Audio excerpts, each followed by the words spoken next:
Howdy, Michael here. Today, let's talk about light.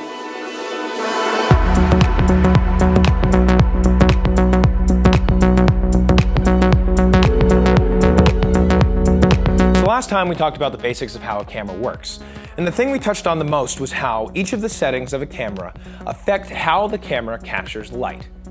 This week, we're going to talk about how you can use lighting to push your filmmaking even further. First, let's talk about quality of light. Quality of light is essentially how your light interacts with your subject and the world around it.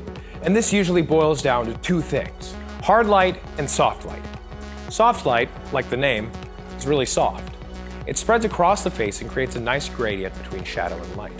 If soft light is smooth and gradual, then hard light is the exact opposite. Hard light is very directional, creating hard shadows and a clear contrast between what is and isn't lit. Now, besides the way they interact with your subject, the difference between a soft light and a hard light is their size and distance relative to your subject. Soft lights are generally much bigger and closer to your subject, which lets the light spread out a lot more through the space.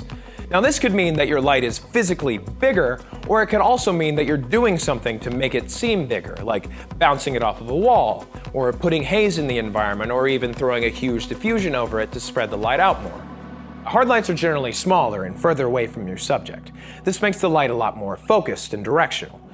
You usually see this with things like stage lights for theater or with the light on the back of your phone. The general rule is, the smaller the light is, the harder it's going to be. Now, let's talk about direction of light.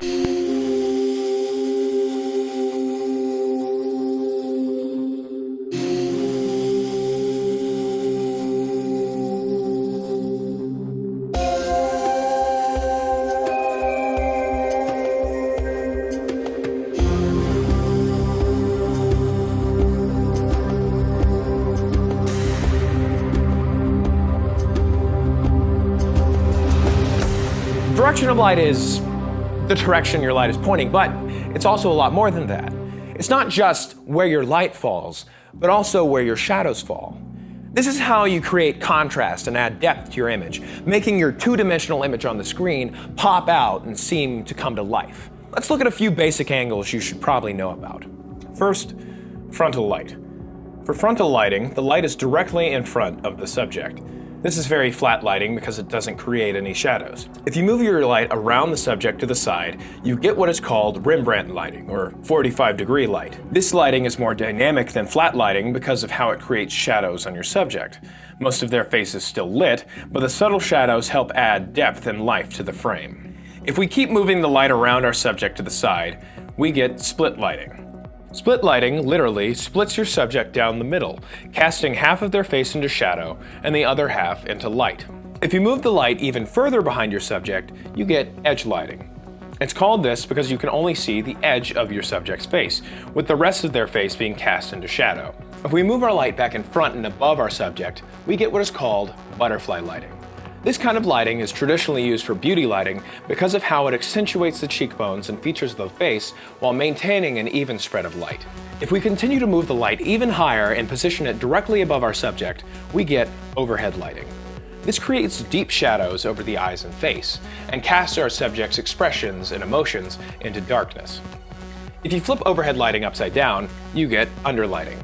This way of lighting is deeply unsettling because of how it casts shadows upwards on the face, making the features seem lopsided or stretched out unnaturally. Through lighting, we decide what an audience can see. We can make the image appealing and have high-key beauty lighting that accentuates the face with soft fall-off, or flip it upside down and make our subject look like an unnatural monster.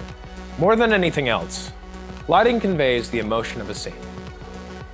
Lighting creates your image. Your camera just captures it. Next episode, we're going to go into a bit about color and how you can use it to convey emotion and add depth to your image. Thanks for watching. See you next time.